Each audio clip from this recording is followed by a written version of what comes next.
Hello दोस्तों, आप सबका फिर से एक बार स्वागत है हमारे इस प्यारे से प्लेटफॉर्म पे। तो दोस्तों, आज हम एक धांसू सी क्लास करने वाले हैं।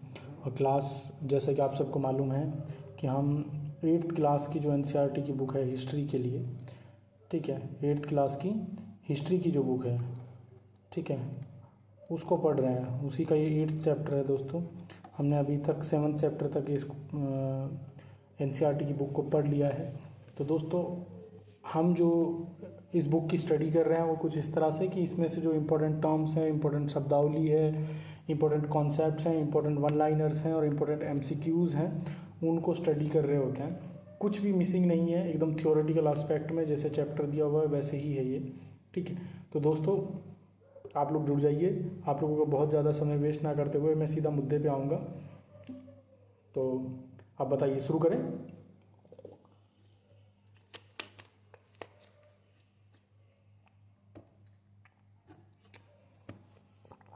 ठीक है दोस्तों, इस चैप्टर का नाम है the making of the national movement 1870 to 1947 तक का ये जो है टाइम पीरियड को कवर करता है। कोर टर्मिनोलॉजी देख लेते हैं कि इसमें कौन कौन सी शब्दावली का इस्तेमाल हुआ है इस चैप्टर में पूरे में, वो देख लेते हैं। तो एक वर्ड हमको इसमें देखने को मिलता है सोरेन, ठीक है, सोरेनिटी, ठीक है। तो इसका क्या मतलब है? द कैपेसिटी ऑफ नेशन और a people to act independently without outside interference.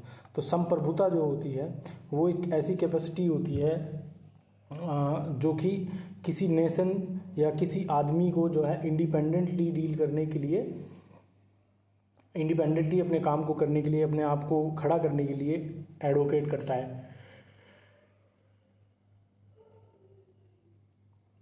ना कि किसी और के ऊपर, ठीक है। तो किसी और का जब किसी के ऊपर कंट्रोल ना हो तो उसको सोरेन स्टेट कहते हैं भाई, ठीक। जैसे फॉर एग्जांपल हम लोग पहले ब्रिटिशर्स के अंडर में कई सारे ओलंपिक्स खेले तो हम सोरेन स्टेट नहीं थे, ठीक है। अभी हम सोरेन स्टेट हैं, अभी हम इंडिपेंडेंट हैं। पब्लिसिस्ट क्या होता है? पब्लिसिस्ट क्या होता है? Someone who writes for newspapers, pamphlets और journals to generate public opinion. तो पब्लिसिस्ट उसको कहते हैं जो कि न्यूज़पेपर, पम्पलेट और जर्नल्स के लिए लिखता है ताकि पब्लिक ओपिनियन को जो है मैन्युफैक्चर किया जा सके, ठीक है। मैन्युफैक्चर मैं इसलिए वर्ड यूज कर रहा हूँ क्योंकि manufacture is something which is being created by someone, ठीक है। तो मॉडरेट्स क्या होते हैं भाई? मॉडरेट्स और रेडिकल्स इसमें आपको मिलेंगे। ये अर्ली नेशनलिस्ट लीडर्स थे जिनको मॉडरेट्स कहते हैं। ये देखिए, जब हम कांग्रेस को देखते हैं तो दो पार्ट्स में देखते हैं। एक तो मॉडरेट्स वाला पार्ट हो गया उसका, ठीक है, बल्कि 3 पार्ट्स में देखते हैं। एक मॉडरेट्स वाला पार्ट था, एक थोड़े रेडिकल थे, एक एक्सट्रीमिस्ट थे, ठीक है। तो मॉडरेट्स वो लोग थे जो कि अंग्रेजों की अच्छाइयों में ट्रस्ट करते थे और पीसफुल कॉन्स्टिट्यूशनल स्ट्रगल्स और पटिशन वगैरह देके जो है अपने स्ट्रगल को आगे बढ़ा रहे थे। Who believed in peaceful and constitutional struggles and appeals to the Britishers. ये यकीन करते थे कि ब्रिटिशर्स खुद ही इतने अच्छे हैं कि अगर हम उनको पटिशन्स और उनके सामने अपनी रिक्वेस्ट रखेंगे तो वो लोग हमको एक दिन छोड़ के चले जाएंगे, हम लोगों के लिए इस इंडिया को। रेडिकल्स क्या होते हैं? वो नेशनलिस्ट होते थे जो कि मिलिटेंट और डायरेक्ट मास एक्शन की बात करते थे to achieve self rule, swaraj. तो स्वराज को अटेंड करने के लिए जो रेडिकल्स थे वो डायरेक्ट मास एक्शन और मिलिटेंट एक्शंस की बात करते थे। फिर सत्याग्रह होता है। सत्याग्रह गांधी का एक मेथड था, गांधी जी का एक मेथड था जो कि नॉन वायलेंट रेजिस्टेंस पे बेस्ड था, to pursuit of truth and moral force, ठीक है। तो गांधी जी का एक मेथड था सत्याग्रह, जिसके माध्यम से वो क्या करते थे, एक नॉन वायलेंस मेथड के थ्रू सत्याग्रह पे बैठ जाते थे और जो भी उनका टारगेट होता था, जो भी डिमांड होती थी सत्याग्रह की, उसको अचीव करने की कोशिश कर रहे होते थे। ये प्रोविंशियल ऑटोनॉमी क्या है भाई? ठीक है, ऑटोनॉमी होती है सेल्फ डिपेंडेंसी, ठीक है। The delegation of legislative and executive powers to provincial governments freeing them from the central control. तो प्रोविंस क्या होते हैं? मान लीजिए कि किसी स्टेट को 3 पार्ट्स में डिवाइड हुआ है, नॉर्थ प्रोविंस, सेंट्रल प्रोविंस और साउथ प्रोविंस। तो अगर हम मान लीजिए कि तीनों ही प्रोविंसेस को, जैसे अभी हमने देखने को मिला हमको ईरान वॉर में, तो ईरान वॉर में क्या था कि सेंट्रल कोई लीडरशिप वॉर को कंट्रोल नहीं कर रही थी, ठीक है। ईरान जो था डिवाइडेड था, हर फ्रंट पे एक अलग लीडर था, ठीक है, उनको फ्रीडम थी, अपना युद्ध जो वो जैसे चाहे लड़ सकें। इसीलिए अमेरिका और इजराइल को दिक्कत हुआ, उनको लगा था कि उनके सुप्रीम लीडर को एग्जीक्यूट कर देंगे, उनको एलिमिनेट कर देंगे तो हमको फ्री हैंड मिल जाएगा, हम लोग जीत जाएंगे। जबकि वहाँ पे जो है डिसेंट्रलाइज सिस्टम था, प्रोविंशियल ऑटोनॉमी थी। ठीक है, समझ गए दोस्तों। ठीक, फिर आ जाते हैं 1878 पे। ये आर्म्स एक्ट था, vernacular press act are pass to curb Indian dissent. ठीक है, तो दो एक्ट आए 1878 में, एक आर्म्स एक्ट और vernacular press act. Vernacular press act के अंतर्गत क्या था कि कोई भी प्रेस या मीडिया जो है बिगर ब्रिटिशर्स को बताए या बिगर उनकी कंसेंट के या उनको दिखाए हुए कोई भी कंटेंट पास नहीं करता सकता। और आर्म्स एक्ट में क्या था, कोई भी इंडियन जो है वो आर्म्स नहीं रख सकता था।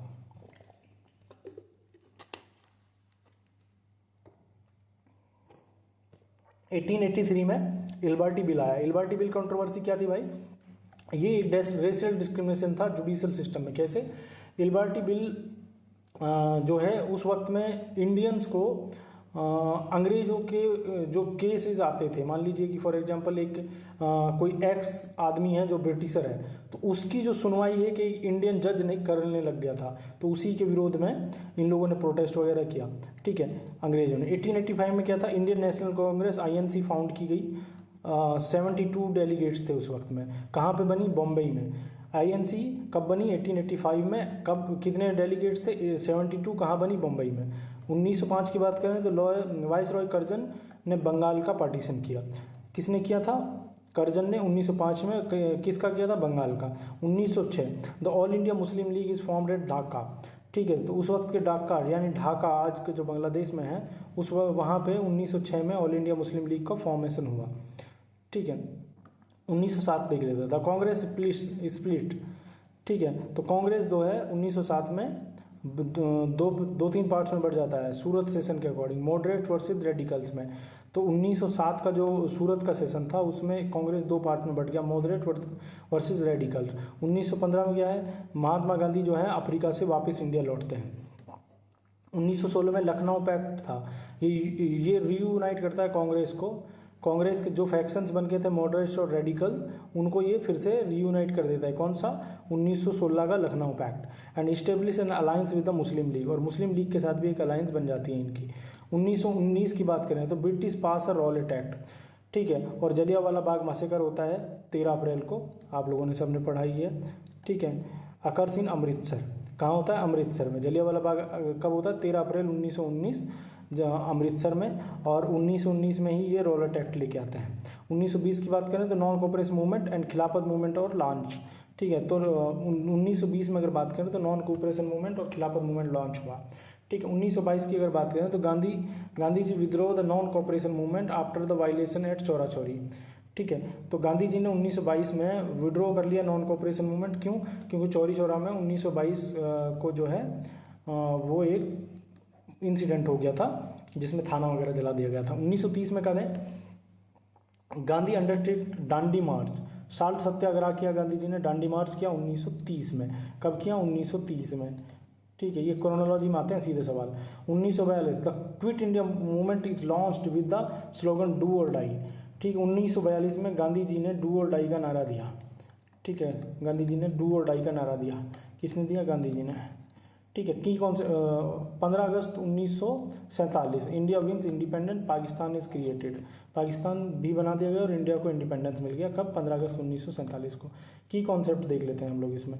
की कॉन्सेप्ट क्या, the seeds of political consciousness, repressive British policies in the late 19th century. ठीक है, तो जो ब्रिटिशर्स थे उनकी जो पॉलिसीज़ थी वो काफ़ी कट्टर थी।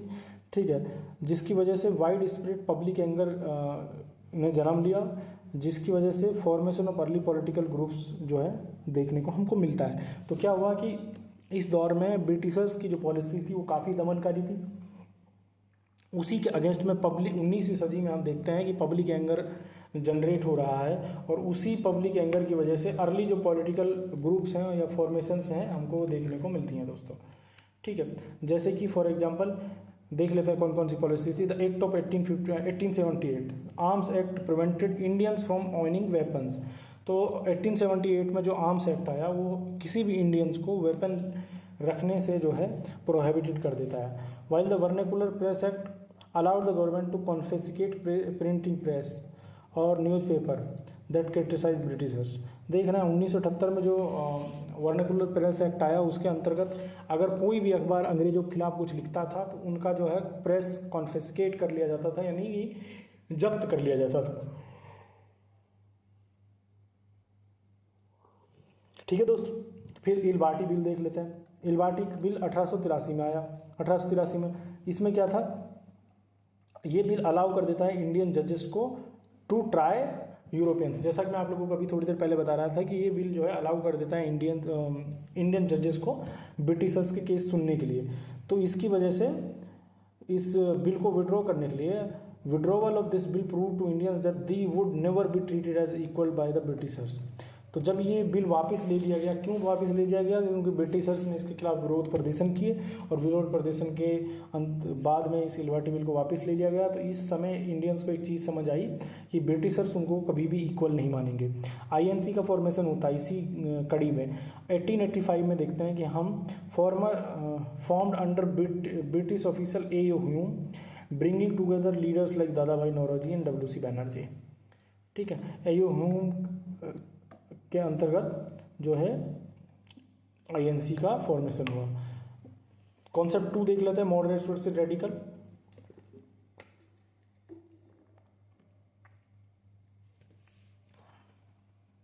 उन्नीस सौ की अगर बात करें, एक आइडियोलॉजिकल डिवाइड इमर्ज होता है। क्या इमर्ज होता है? Between within the Congress on how to deal with the British rule, कि ब्रिटिशर्स से किस तरह से डील करना चाहिए। उसी आधार पे एक जो है कांग्रेस के अंदर ही दो भाग पड़ जाता है। एक था रेडिकल, एक था रेडिकल्स। एक था मॉडरेट और एक था रेडिकल। मॉडरेट्स कौन होते थे? ये ग्रेजुअल एडमिनिस्ट्रेटिव रिफॉर्म्स चाहते थे। ये कौन से मेथड्स को यूज़ करते थे? पटिशन, लेटर, पैम्पलेट्स और रिप्रेजेंट देयर डिमांड्स। ठीक है, और रेडिकल्स लाल बाल पाल, ठीक है, ये इनके लीडर थे लाल बाल पाल। ये लाला लाजपत राय थे, ठीक, बाल गंगाधर तिलक थे और बिपिन चंद्र पॉल थे। ये क्या थे? मॉडरेट अप्रोच को जो पॉलिटिक्स ऑफ प्रीयर्स कहते थे। जो मॉडरेट्स की अप्रोच थी उसको पॉलिटिक्स ऑफ प्रीयर्स कहते थे। Swaraj is my birth right and I shall have it, ये डिक्लेयर करते हैं, Swaraj is my birth right and I shall have it. ठीक है दोस्तों, थर्ड कॉन्सेप्ट देख लेते हैं अब इसमें। थर्ड कॉन्सेप्ट क्या था? गांधीयन मास मूवमेंट की शुरुआत होती है अब। ठीक है, Mahatma Gandhi transform national struggle from an elite urban political debate into a massive agrarian and working class movement. तो गांधी जी के आते ही, जब ये 1915 में आते हैं, तो इन्होंने एक चेंज जो किया, जो इससे पहले का कांग्रेस या बड़े जो भारतीय संघर्ष था आज़ादी के लिए, वो ज़्यादातर इलीट क्लास तक सीमित था। इन्होंने इसको किसानों तक और वर्किंग क्लास जो थी, जो मजदूर लोग थे, उन तक लेकर जाने का काम किया। तो नॉन कोऑपरेशन मूवमेंट हमको देखने को मिलता है 1920-22 में। इंडियंस बायकॉट करते हैं ब्रिटिश स्कूल्स का, कॉलेजेस का, कोर्ट्स का, फॉरेन क्लोथ्स का। It was called off when a crowd set a police station on fire eight Chauri Chaura, killing 22 policeman.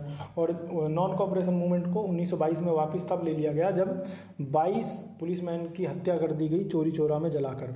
ठीक है, फिर सिविल डिसोबीडियंस मिलता है हमको, या साल्ट सत्याग्रह जो मिलता है 1930 में मिलता है। तो सविनय अवज्ञा आंदोलन हमको कब देखने को मिलता है दोस्तों? गांधी जो है 240 माइल्स चलते हैं from Sabarmati to the Dandi to break the British monopoly on manufacturing salt. तो जो ब्रिटिशर्स की मोनोपोली थी, ब्रिटिशर्स का एक छत्र राज जो था साल्ट के मैन्युफैक्चर पे, उसको तोड़ने के लिए वो 240 माइल्स चलते हैं। कहाँ से? साबरमती से डांडी तक। ठीक है, और वो यूनाइट करते हैं रिच और पुअर दोनों को। ठीक है, क्विट इंडिया मूवमेंट आता है फिर 1942 में। ये वर्ल्ड वार 2 के दौरान लॉन्च किया गया। ये इमीडिएट ब्रिटिश विड्रॉवल को डिमांड करता है। Gandhi gave the final ultimatum, do or die in 1942। Quit India movement. ठीक है दोस्तों, चलिए भाई आगे बढ़ जाते हैं। ये फोर्थ कॉन्सेप्ट है भाई इस चैप्टर का, जो कवर हुआ इस चैप्टर में। 1930 और 40 की बात करते हैं तो रैपिड ग्रोथ हुआ मुस्लिम लीग की डिमांड्स का फॉर ए सेपरेट स्टेट, और जो कि कल्मिनेट करता है, जो कि कहाँ पे इसका सब वो मिलता है कंक्लूजन, पार्टीशन हो जाता है। ठीक है, और ये ब्लडिएस्ट मतलब पार्टीशन था जो इंडियन सब कॉन्टिनेंट पे हुआ। ठीक है, देख लेते हैं। 1940 का रेजोल्यूशन आया था, Muslim League passed a resolution demanding independent states for Muslim in the north western and eastern areas of India, north western and eastern areas of India, ये ध्यान रखना है। कैबिनेट मिशन आया 1946 में, fail to bring Congress and League together on a unified federal system. तो cabinet mission को last hope भी कहा जाता है, इसको यूनिफाइड फेडरल सिस्टम को की जो है प्रपोजल रखने वाला भी कहा जाता है। डायरेक्ट एक्शन डे कब होता है? 16 अगस्त 1946 को। ये किसके द्वारा कॉल्ड किया गया था? इसका कॉल जो है जिन्ना द्वारा दिया गया था। ठीक है, ये हॉरिफिक कॉम्युनल राइट्स हुए, पार्टीशन को इनएविटेबल बता दिया, इनएविटेबल मतलब ना टलने वाला बना दिया इन्होंने। ठीक है, वर्नाकुलर प्रेस एक्ट की बात करें तो 1878, ठीक है, ये आयरिश प्रेस लॉ के मॉडल पे आया था। The Indian national Congress was founded in Bombay in December 1885। देखिए अब इसमें एक और आप फैक्ट आपको मिल गया कि ये दिसंबर 1885 में हुआ। ठीक है, एक यहाँ पे था आयरिश प्रेस लॉ। ठीक है, retired British official A.O. Hume played an instrumental role in bringing early Congress delegates together. तो A.O. Hume जो है वो क्या करते हैं, कांग्रेस के जो बड़े लीडर्स थे उनको एक साथ एक मंच पे लाने का काम कर देते हैं। दादा भाई नौरोजी ने एक किताब लिखी जिसका नाम था poverty and un-British rule in India, poverty and un-British rule in India. ये किसने लिखी? दादा भाई नौरोजी। ठीक है, नौरोजी। ये किस बारे में थी? वो बताती है कि किस तरह से अंग्रेजों ने भारत की वेल्थ और संपत्ति को लूटा है। Swaraj is my birth right and I shall have it was given bye बाल गंगाधर तिलक। ठीक है, Swaraj is my birth right, Swaraj मेरा जन्म सिद्ध अधिकार और मैं इसको लेकर रहूंगा, ये नारा किसने दिया? बाल गंगाधर तिलक जी ने। Bengal was partition in 1905 by viceroy Lord Curzon. ठीक है, बंगाल का पार्टीशन किसने किया? 1905 में वाइसरॉय लॉर्ड कर्जन ने। द स्वदेशी movement in Andhra Pradesh was also known as the Vande Mataram movement. ठीक है, तो स्वदेशी मूवमेंट जो आंध्र प्रदेश में लॉन्च हुआ वो वंदे मातरम मूवमेंट के तौर पे भी जाना जाता है। The All India Muslim League was formed in 906 at Dhaka. ठीक है, ये मुस्लिम लैंडलॉर्ड्स और नवाब्स थे कुछ जिन्होंने इसको फॉर्म किया। The Congress split in 907। Congress का जो है दो पार्ट में विभाजन कब होता है? 1907 में। सूरत का अधिवेशन था, वो रीयूनाइट कब होते हैं? 1915 में। ठीक है, Lucknow pact of 1916 was a alliance signed between the Congress and the Muslim League. तो लखनऊ पैक्ट 1916 क्या था? एक अलायंस था जो कि मुस्लिम लीग और कांग्रेस के बीच में हुआ। महात्मा गांधी जो है 1915 जनवरी 1915 में इंडिया आते हैं।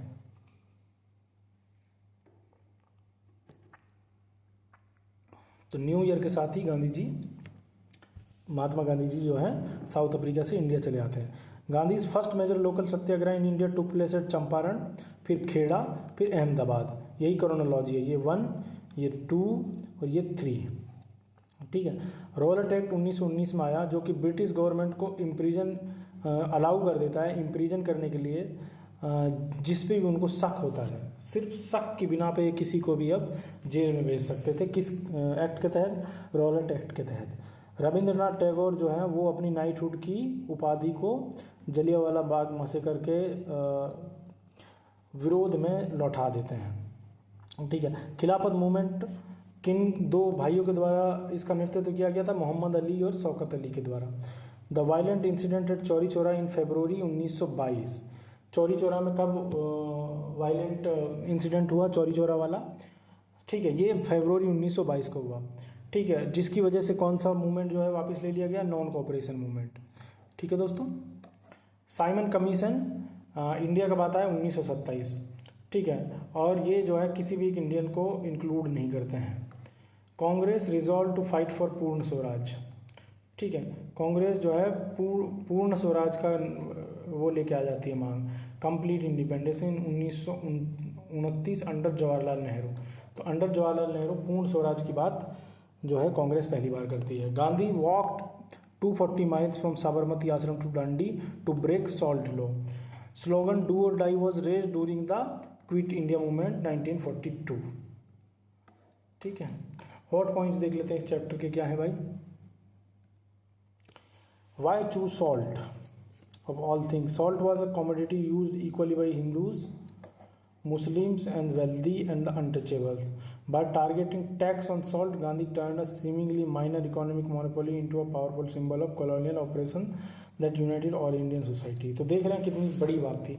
हमको सिर्फ एक साल्ट सत्याग्रह वो लगता है, साल्ट का कानून तोड़ने का चीज़ लगता है, बट ये कितनी बड़ी बात थी कि हिंदू, मुस्लिम, गरीब, अमीर, ठीक है, अनटचेबल, सबको एक कर दिया, क्योंकि नमक सब खाता था.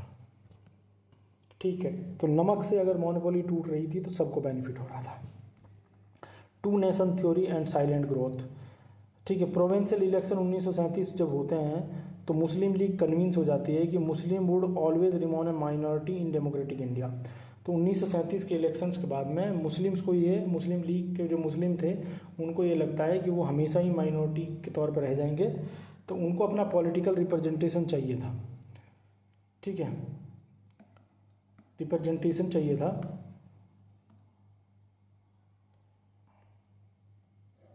तो इसीलिए वो जो कॉन्स्टिट्यूशनल सेफगार्ड की अभी तक बात कर रहे थे वो उनका सेपरेट नेशन में बदल जाता है. यही डर उनका.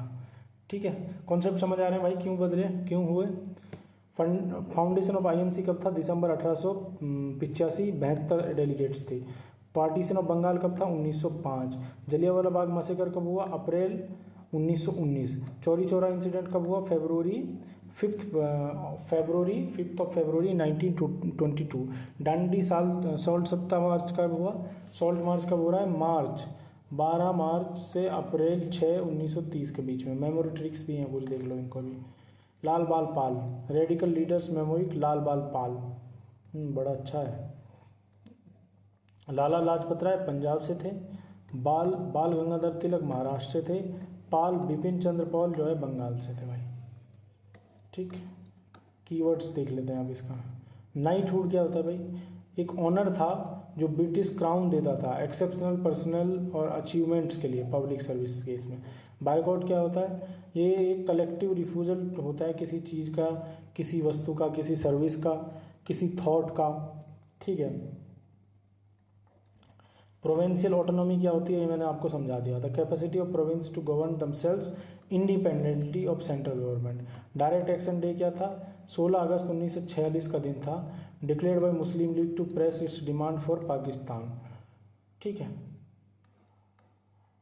मैप्स और डायग्राम देख लेते हैं. Non cooperation movement 1920-22 peaceful non cooperation था. Boycott of school goods and stopped at Chauri Chaura. Civil disobedience 1930. Break unjust colonial laws launched with Dandi March. Massive participation हुआ इसमें. ब्रेक अनजस्ट कॉलोनियल लॉज और launched with Dandi March. Massive participation देखने को मिलता है इसमें. Quit India Movement 1942, इसको देख लेते हैं. Direct call to leave India. Mass arrest under do or die. ठीक है. Handled with iron fist. ठीक है, अब थोड़ा सा कंपेरिजन देख लेते हैं मॉडरेट्स और रेडिकल्स में. कोर ऑब्जेक्टिव क्या थे मॉडरेट्स के? ग्रेजुअल रिफॉर्म्स चाहते थे ये. ग्रेटर इंडियन रिप्रेजेंटेशन चाहते थे. कंप्लीट इंडिपेंडेंस चाहते थे ये लोग. स्वराज चाहते थे. कौन? रेडिकल्स. ठीक है. और मैन मेथड इनके क्या थे? इनके मेथड थे petition, resolution, speeches and articles. इनका क्या था? बायकॉट, स्ट्राइक, मास रैलीज और स्वदेशी गुड्स. प्रोमिनेंट लीडर कौन थे? दादा भाई नौरोजी, WC बनर्जी, GK गोखले. इसमें लाला लाजपत राय, बाल गंगाधर तिलक और बिपिन चंद्र पाल. ठीक है, तो समझ गए, एकदम कोर्स समझा रहा हूँ भाई.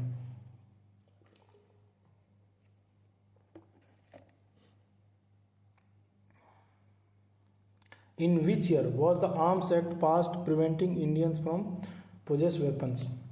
बताओ भाई. 1878 था इसका. आर्म्स एक्ट कब आया वही बताना है. 1878 में. Vernacular press act of 1878 allowed the British government to promote Indian regional language. नहीं. Confiscate assets of newspaper publishing sedition materials. इसका बी है भाई, सही है इसका. Ilbert bill controversy of 1883 arose because, क्यों आई बताओ? इट अलाउड इंडियन जजेस to try British European citizens in criminal cases. सही है. Where was the first session of Indian national Congress held in December 1885? Bombay. ढूंढो भाई कहाँ है ये. रास्सी. How many delegates attended the first session of Indian national Congress? 72. ढूंढो भाई कहाँ है ये. बी. ठीक है. Who was the author of the book poverty and un British rule? Dada Bhai Naoroji को ढूंढिए भाई, कहाँ है? ये रहे दादा भाई नौरोजी, ठीक है। Which moderate leader was prominent businessman and publicist based on London? बताइए भाई कौन थे ये?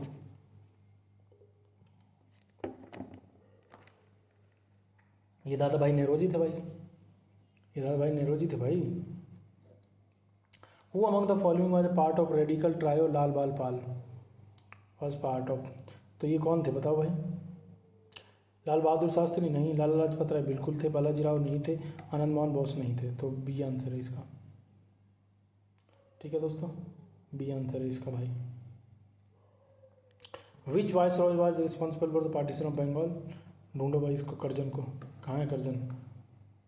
ये रहा लॉर्ड करजन, सी पे, ठीक है। द स्वदेशी movement in deltaic region of Andhra Pradesh was called? बताओ भाई, अच्छा ये वंदे मातरम मूवमेंट, ठीक है। The All India Muslim League was formed in 1960 at which place? Dhaka ढूंढो भाई, ढूंढो ढाका, ये रहा Dhaka. In which year did the Congress split into moderates and radicals at the Surat? बताओ भाई, 1907 है ना, 1907, ढूंढो 1907 कहाँ है? ये रहा भी। The historic pact sign in 1916 that united Congress and brought an alliance with the Muslim League was a Lucknow pact, Lucknow pact था भाई। In which month and year did Mahatma Gandhi return to India from South Africa? In which month? जनवरी 1915, इसका बताया था, new year को ही आ गए थे, मतलब याद रखने के लिए भाई वो। What was the purpose of the Rowlatt act passed by the Britishers in? रुक जा भाई, बताओ भाई क्या था उसका मकसद? To authorise the government to imprison people without trial and curb fundamental rights. तो रॉलेट एक्ट के अंतर्गत क्या था कि किसी को भी जो है उठा लेते थे, किसी को भी प्रिजन में डाल सकते थे, ट्रायल कर सकते थे उस पर, और फंडामेंटल राइट्स को कंट्रोल कर सकते थे। On what day did the Jinnah Jallianwala Bagh massacre take place? बताओ भाई, April 13 April 1919। Who renounce his knighthood in protest of Jallianwala Bagh tragedy? तो किसने जो है अपनी नाइटहुड की उपाधि लौटा दी जलियांवाला बाग के विरोध में? Rabindranath Tagore ji. Who are the main leaders of the Khilafat movement in India? Mohammad Ali और शौकत अली जी। देख रहे हैं क्या फैक्ट है भाई, यही आता है हर जगह। Why did Mahatma Gandhi call off the non cooperation movement in February 1922? Chauri Chaura incident की वजह से। The Simon Commission sent to India 1927 was boycotted by Indians because it didn't contain any Indian members. B answer इसका भी। Which session of 1929 did the Congress pass the resolution of Purna Swaraj?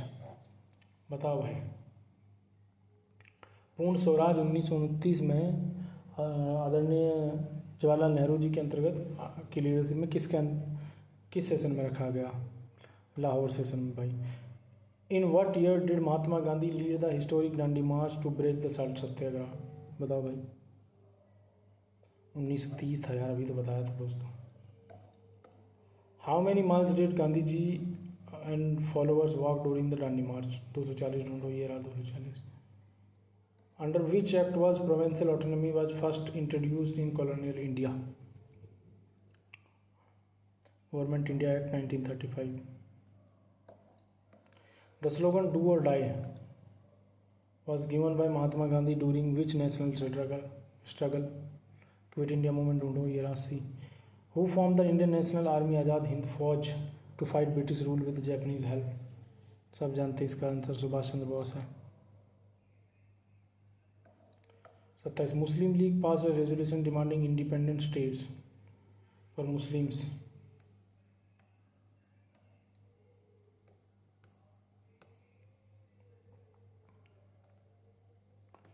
in northwestern and eastern India in which year?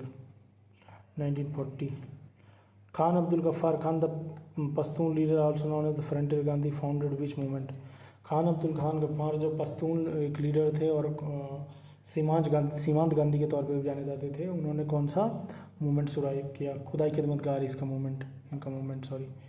Which three member British delegation arrived in India in 1946 to suggest a political framework for free India?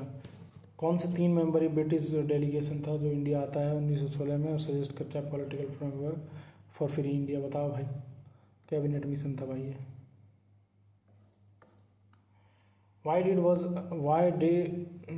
what day was announced as Direct Action Day by the Muslim League in 1946 leading to the massive communal riots?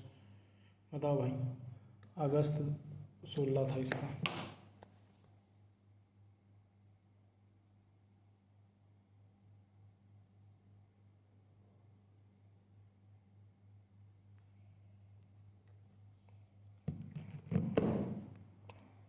चले भाई आगे बढ़े दोस्तों। एक मतलब आज इसको ख़त्म कर लेते, यही सोच रहा था मैं तो।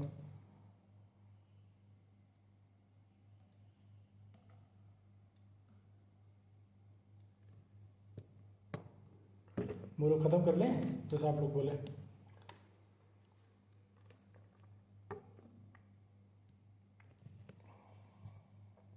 कैसा रहा रिवीजन? मज़ा आ रहा है? समझ आ रही है चीज़ें? कभी भूलोगे तो नहीं ना? चलिए ठीक है। तो ये चैप्टर क्या कहता है? The making of national movement 1870 to 1947, इसका पार्ट 2 है ये। ठीक है।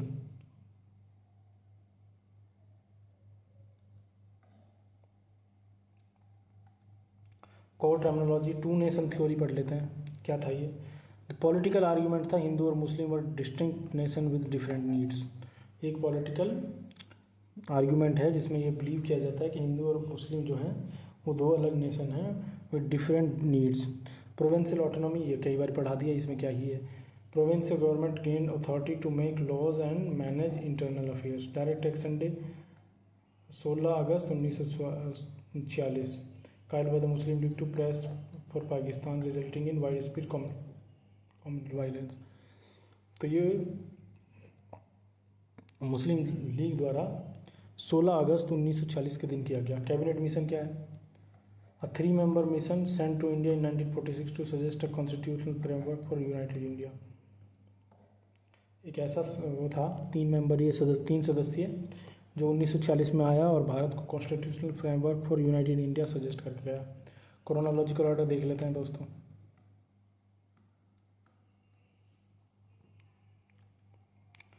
1935 में क्या है? Government of India Act is passed granting provincial autonomy. 1937 में क्या है? Provincial election are held, Congress form government in 7 out of 11 states provinces. 1939 में क्या है? World war 2 begins, Congress ministers resign in protest of India being dragged into the war without consultation. ठीक है, तो कांग्रेस के जितने भी मंत्री थे उन्होंने सब ने रिजाइन कर दिया। क्यों? क्योंकि अंग्रेजों ने उनको उनकी बगैर इजाज़त के वर्ल्ड वॉर 2 में झोंक दिया था। 1940 पे बात कर लें। ठीक है, 1940 Muslim League pass the Lahore resolution for independent states for Muslims. ठीक, 1940 में मुस्लिम लीग जो है लाहौर रेजोल्यूशन पास करता है जिसमें इंडिपेंडेंट स्टेट की बात की जाती है मुस्लिम्स के लिए। 1942 की बात करें तो क्विट इंडिया मूवमेंट आता है उस वक्त में। Is launch massive state repressive follows. ठीक है, ये लॉन्च किया गया और उसके बाद में अंग्रेज़ों ने बहुत बर्बरता से इसको दबाया। 1946 की अगर बात कर लें, कैबिनेट मिशन आता है India. Direct action day observe होता है अगस्त में 1946 में। 1947 में red Cliff line is drawn. Red Cliff line border line in between India Pakistan. Achieve Indian independence on 15 अगस्त। की कॉन्सेप्ट देख लेते हैं दोस्तों। शिफ्ट टूवर्ड्स पार्टीशन, कैसे हम पार्टीशन की तरफ बढ़ गए। ठीक है, 1930 की अगर बात करें, ब्रेकडाउन की बात करें, कांग्रेस लीग कॉपरेशन की बात होती है। League felt that under democratic system Muslim would always be minority and subject to Hindu rule. तो देखते हैं कि 1937 का जो इलेक्शन होता है उसमें 11 में से 7 जगह पे जो है वो कांग्रेस अपनी सरकार बना लेती है तो इससे मुस्लिम लीग को, सॉरी गाइस, इससे मुस्लिम लीग को एक बात लगती है कि हम चाहे जितनी भी कोशिश कर लें, जितनी भी ताकत लगा लें, हम जो इंडिया में जो है सेकेंडरी सिटीजन के तौर पर या माइनॉरिटी के तौर पर ही रह जाएंगे और हिंदू रूल रहेगा हमेशा ही। अब इम्पोर्टेंट फैक्ट्स की बात कर लेते हैं। 1937 इलेक्शन में एक टर्निंग पॉइंट के तौर पे थे। League's poor performance in Muslim majority provinces push them towards communal mobilisation. ठीक है, लीग की जो पुअर परफॉर्मेंस आई उसके बाद में वो लोग कम्युनलाइजेशन की तरफ बढ़े। ठीक है, explanation amidst world war act 2। Gandhi felt the British had to leave immediately for India's own survival. Gandhi को लगता था कि ब्रिटिशर्स जितनी जल्दी से चले जाए अच्छा है, ताकि इंडिया जो है अपने दम पे सर्वाइव करे। इंपॉर्टेंट फैक्ट्स इसमें क्या है, ठीक है, लीडर्स के अरेस्ट होने के बावजूद भी मूवमेंट जो है चला काफ़ी। Strike, sabotages and formation of parallel independent government in some districts, negotiating independence को फिर नेगोशिएट किया गया। The post war British government was eager to leave but the deadlock between Congress and the League for partition made a peaceful transfer difficult. ठीक है, अंग्रेज जाना चाहते थे बट जो इन दोनों के बीच में एक डेडलॉक की स्थिति उत्पन्न हो गई थी कांग्रेस और मुस्लिम लीग, उसकी वजह से थोड़ा टाइम लग रहा था।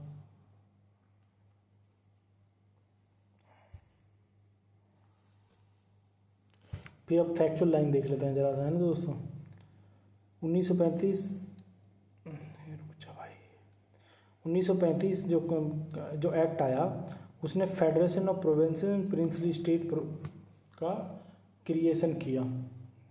ठीक है, मुस्लिम लीग को हिंदू हेजोमनी का जो फियर जगा 1937 में, वही उनको कम्युनल पॉलिटिक्स की तरफ धकेल गया।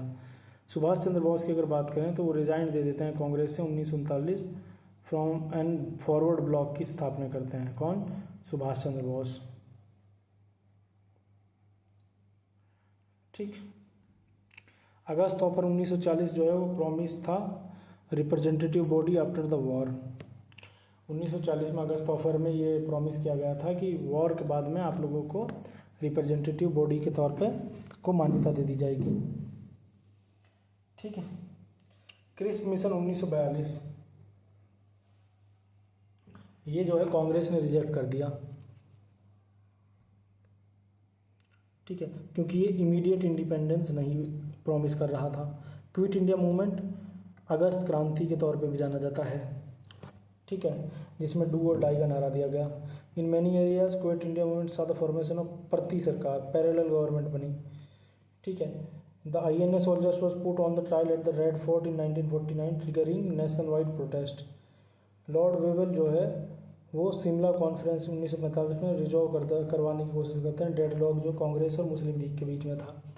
1946 में कैबिनेट मिशन सजेस्ट करता है एक लूज फेडरेशन सजेस्ट करता है कौन? 1946 में कांग्रेस, वो cabinet mission.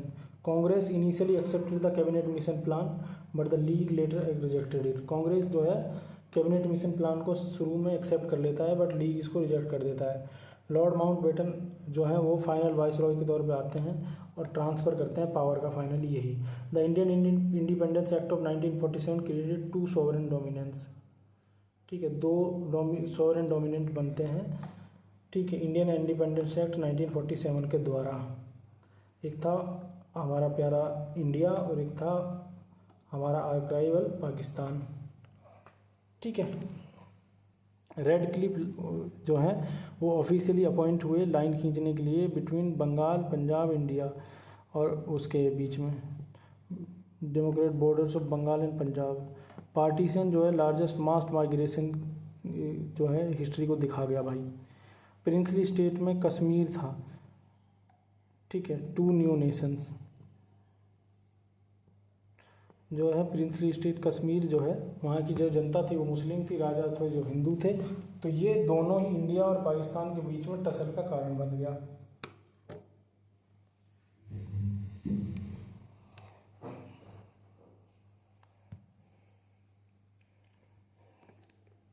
British parliament pass the independence act 1947। ठीक है, Congress had consistently opposed the two nation theory until 1947. Communal riots in 1946-47 fundamentally change the political atmosphere. ठीक है,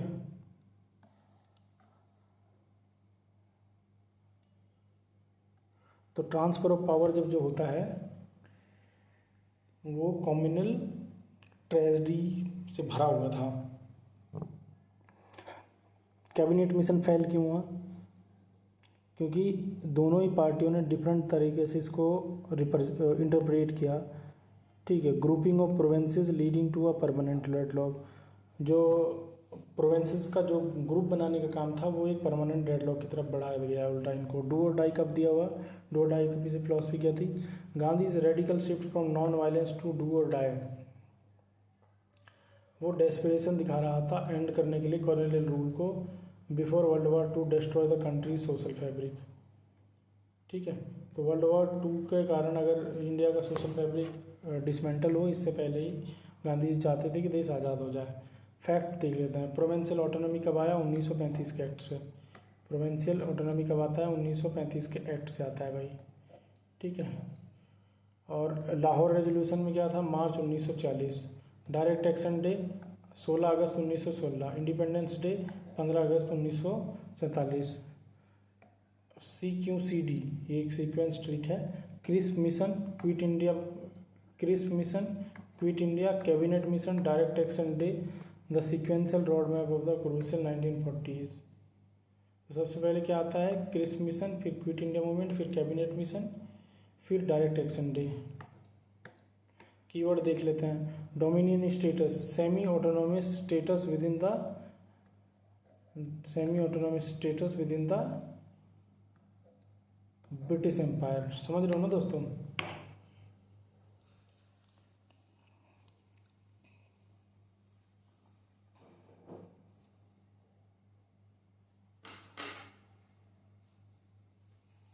तो डोमिनियन स्टेटस से इनका क्या मतलब था उस वक्त में?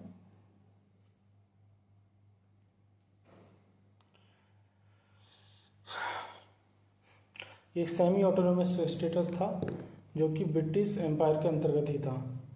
ठीक है, सोवरेनिटी का बता ही दिया मैं, एक्सप्लेन कर दिया। Absolute authority of a state to govern itself. Radcliffe line क्या था? Boundary line between India and Pakistan.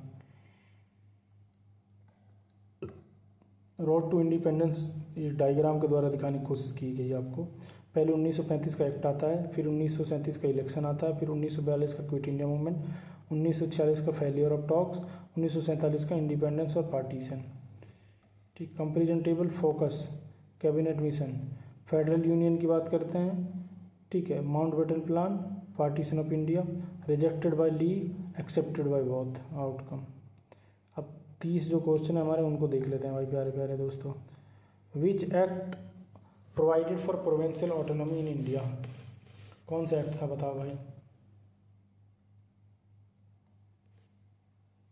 1935 था ना भाई, 1935 था ना। In which year did the Congress ministries resign?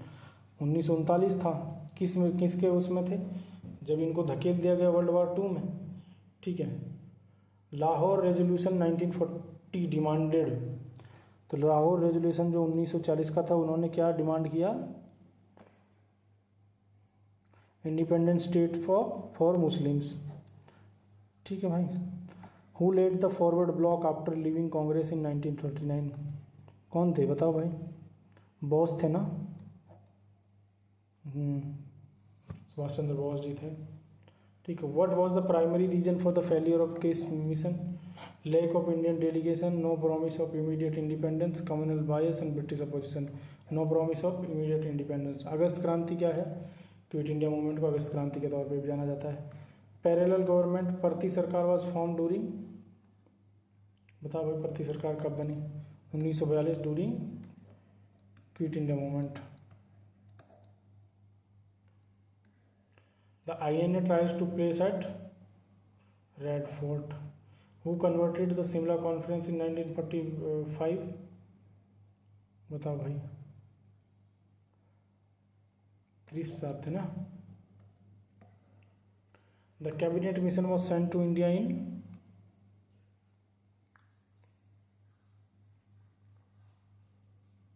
बताओ भाई जल्दी से, कैबिनेट मिशन कब आया? 1946, सॉरी 1945 है।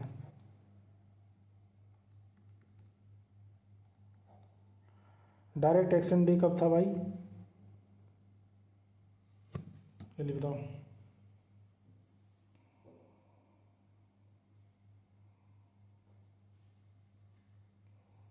14 अगस्त 1947। Who was the last viceroy of British India, Mountbatten. The Radcliffe line was demarcated border between India and Pakistan. यार the first independence act was passed by the British government in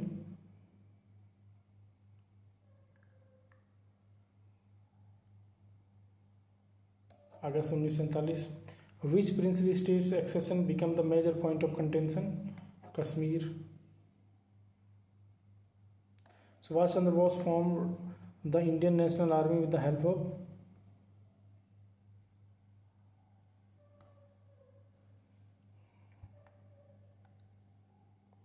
Japan.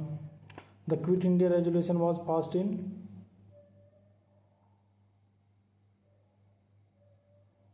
बताओ भाई, Bombay. What was the official slogan during the Quit India movement?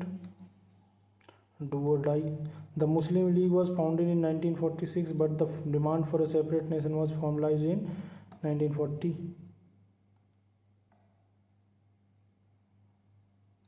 Which party formed the government in 7 out of 11 provinces in 1937? बताओ कौन था भाई, Congress. The August offer 1940 was rejected by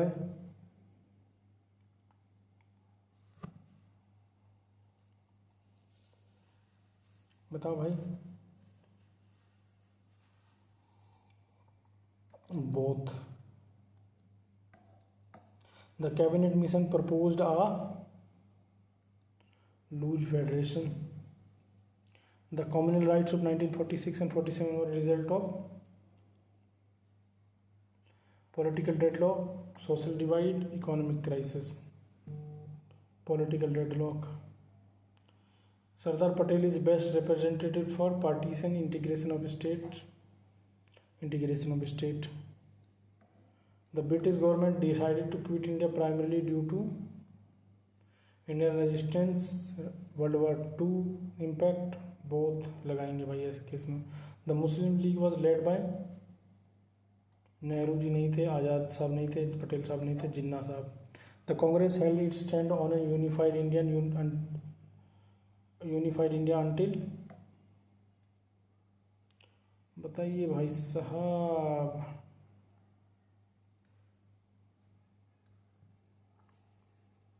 उन्नीस सौ सैंतालीस भाई, 1947 तक नहीं मानते हैं वो। WWL ended in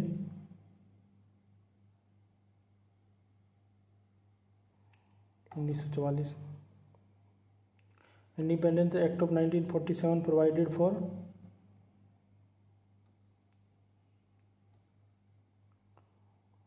one dominion, two dominion. Partition resulted in migration, rights, displacements, all of the above. सही है। ये आंसर की भी दी हुई है दोस्तों, आप इसे कब देखकर चेक कर सकते हैं, मैं PDF शेयर कर दूंगा आप लोगों के साथ, ठीक है। तो दोस्तों इस तरह से एक और चैप्टर बचता है, देख लेते हैं कितना टाइम हो गया है।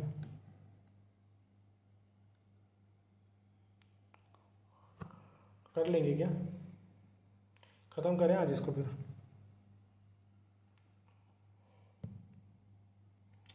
बताओ भाई, ख़त्म करते हैं आज इसको?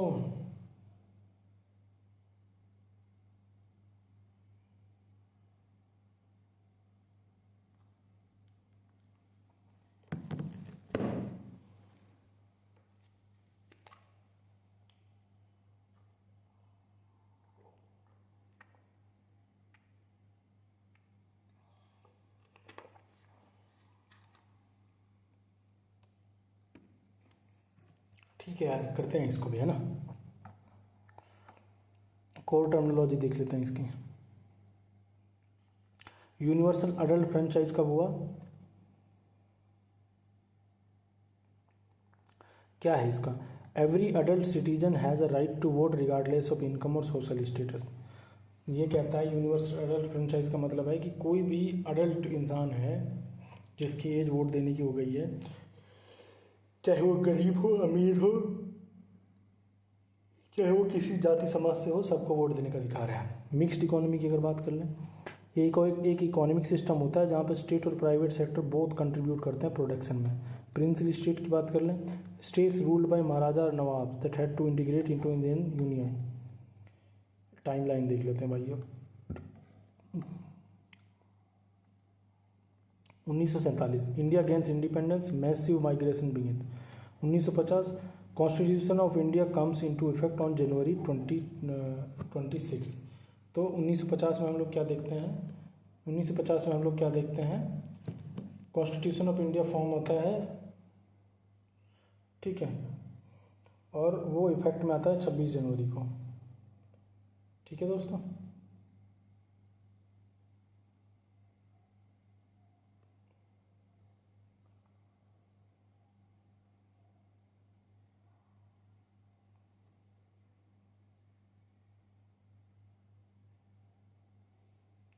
एक मिनट दो भाई।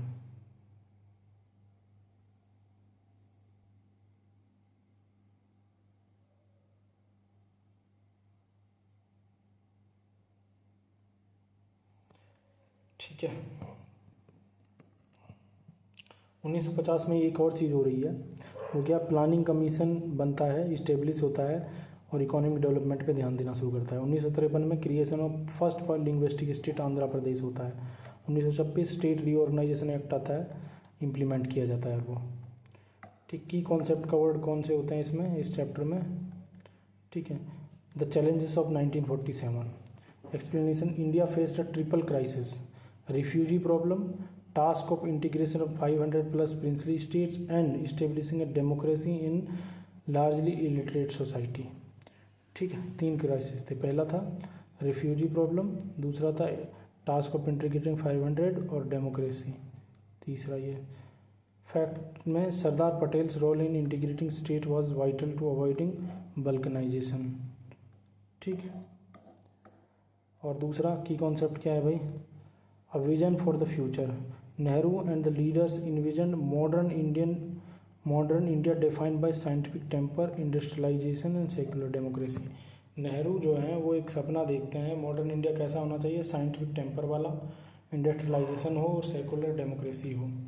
फैक्ट्स में देख लेते हैं, मिक्स्ड इकोनॉमी की बात करते हैं लोग। मिक्स्ड इकोनॉमी अलाउ करता है गवर्नमेंट और प्राइवेट सेक्टर को एक साथ ग्रो करने के लिए। कंट्रोल की sectors like steel and while letting private sectors grow. A linguistic reorganization, after protest India moved away from a unit based colonial map to a language based map। ठीक है, 1953 से आंध्र प्रदेश के लिए जो शुरू हुए, उसी के बाद से ही ये एक बड़ा मुद्दा बन के आया भाई। वन लाइनर फैक्ट देख लें, वन लाइनर फैक्ट देख लेते हैं दोस्तों। ठीक है, ज़्यादा समय नहीं लगेगा इस चैप्टर में आप लोगों का। India's first general election under universal adult franchise was held in 1952। तो यूनिवर्सल अडल्ट फ्रेंचाइज के अंतर्गत कब होता है, 1952 में। The Indian constitution was drafted by the constitution assembly. ठीक है, the state list included subject like health and education. Union list में कौन कौन थे, डिफेंस, फॉरेन अफेयर्स और रेलवे था।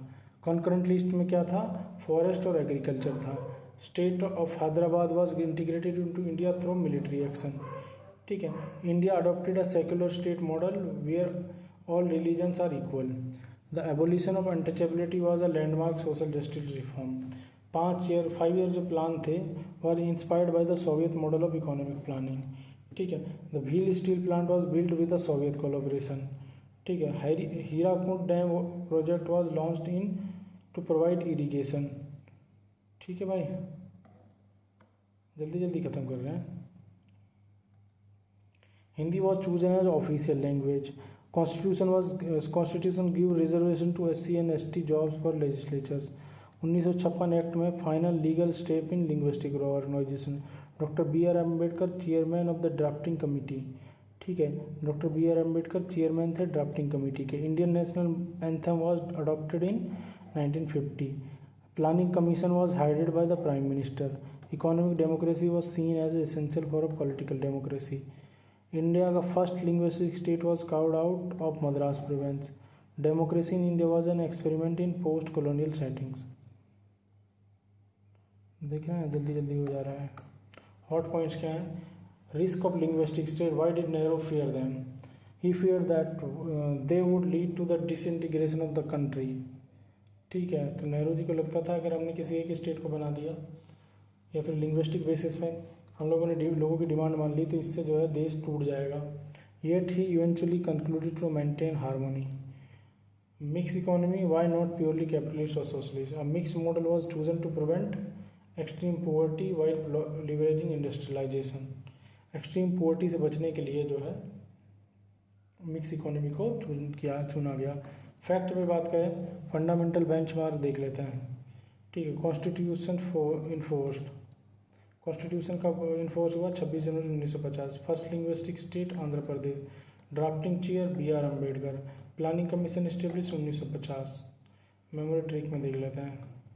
Rice blueprint.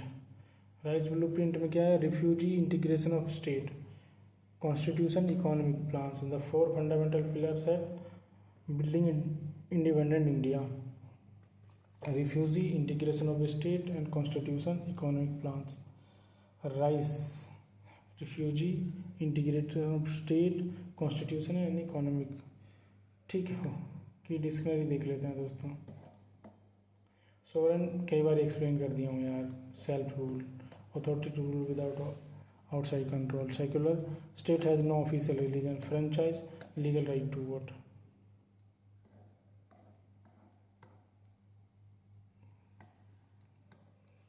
Post independence challenges, political में इंटीग्रेशन ऑफ स्टेट है, सोशल में कास्ट इक्वलिटी एंड रिजर्वेशन है, इकोनॉमिक में 5 ईयर प्लान है। ठीक है, post independence challenges, integration of state, caste equality and reservation. Comparison table देख लेते हैं दोस्तों। कंपैरिजन टेबल में क्या दिया हुआ है? कॉलोनियल इंडिया और इंडिपेंडेंट इंडिया में क्या डिफरेंस आया वो देखना है। ठीक है, पॉलिटिकल रूल में इंपीरियल था, ब्रिटिश रूल था, यहाँ पार्लियामेंट्री डेमोक्रेसी थी इंडिपेंडेंट में। इकोनॉमी कैसी थी? Drain of wealth, raw material provided, self reliant industrialisation. MCQs पे आ जाते हैं दोस्तों। When did Constitution came into force? बताओ भाई, कब आया? कब आया कॉन्स्टिट्यूशन बताओ? 26 जनवरी 1950 ही है ना इसका आंसर? सही है आप लोगों का आंसर पे, अगर ये लगा रहे हो तो। ठीक है, who was the chairman of the drafting committee? बताओ भाई। नेहरू जी थे? नहीं। पटेल जी थे? नहीं। प्रसाद जी थे? नहीं। अम्बेडकर जी थे। Universal adult franchise give the right to vote to? बताओ भाई। All adults. ठीक है, the planning commission was set up in? Planning commission की स्थापना कब की गई? बताओ भाई 1950 में। Which state was created first on linguistic basis? Andhra Pradesh.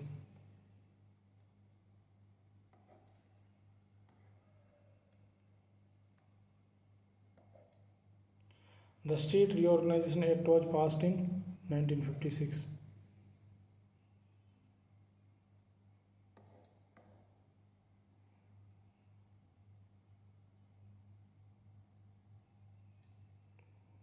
Union list cover करता है। यूनियन लिस्ट में क्या क्या आता है भाई? डिफेंस आता है इसमें से, तो जो दिए मैं उसमें से। स्टेट लिस्ट में क्या क्या है भाई? फॉरेन अफेयर्स थे? नहीं थे। हेल्थ ही, हेल्थ ही क्या? हाँ भाई हेल्थ ही। करेंसी नहीं है, रेलवे नहीं है। कॉन्करेंट लिस्ट में क्या क्या है भाई? फॉरेस्ट है क्या? हाँ फॉरेस्ट है। The first general election was held in?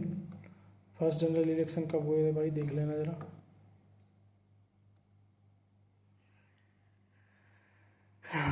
बताओ भाई। 1952 में। Who was the first deputy PM? बताओ भाई। Pant ji. The Bhilai steel plant was built with the help from USSR.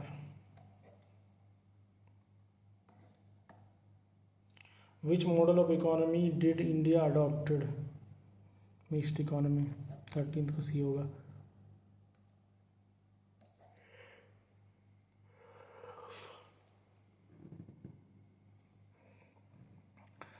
Untouchability was abolished by Article 17. The state of Hyderabad was integrated via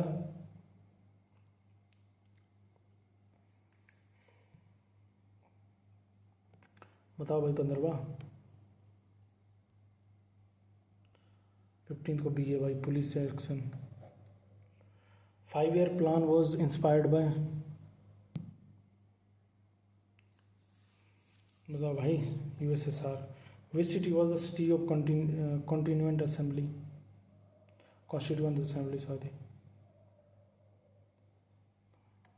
Delhi. The Constitution provide reservation for,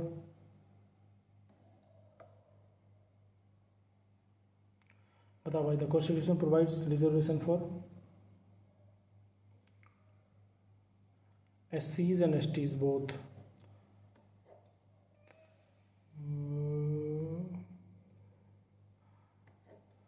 India's first PM was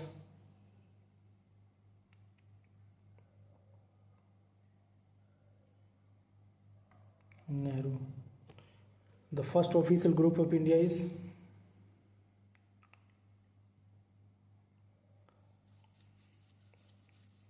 Hindi.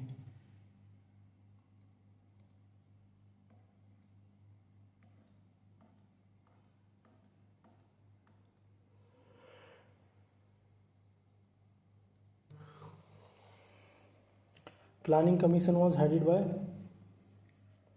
drafting committee report was submitted in, बताओ भाई. 22वें question का जवाब दो पहले तुम लोग. B है इसका 1949. Planning commission was headed by B. PM 24 देख लेते हैं दोस्तों. Economic progress was aimed eight,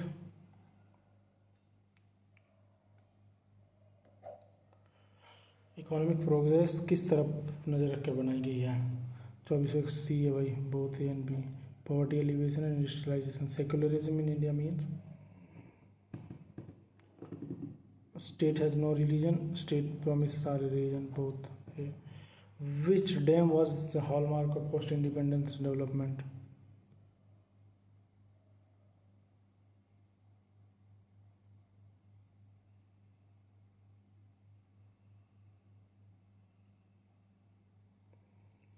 ठीक है.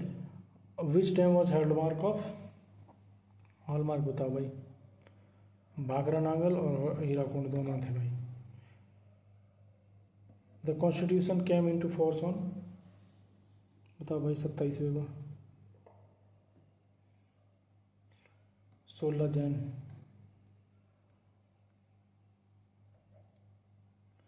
Who was the president of Constituent Assembly?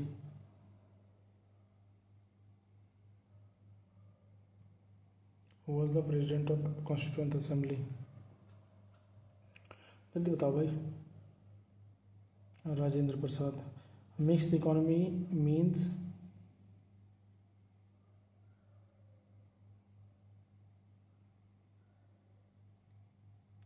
जल्दी बताओ भाई. Was the president of constituent assembly. 28 का भी बता तो दिया, 29 का बताना है भाई. मिक्स्ड इकोनॉमी का मतलब क्या होता है? प्राइवेट सेक्टर ओनली, ये नहीं हो सकता. पब्लिक सेक्टर ओनली, ये नहीं हो. बोथ. 30 दिखा दो. Independent India face the challenge of migration, integration, national building. D है इसका आंसर.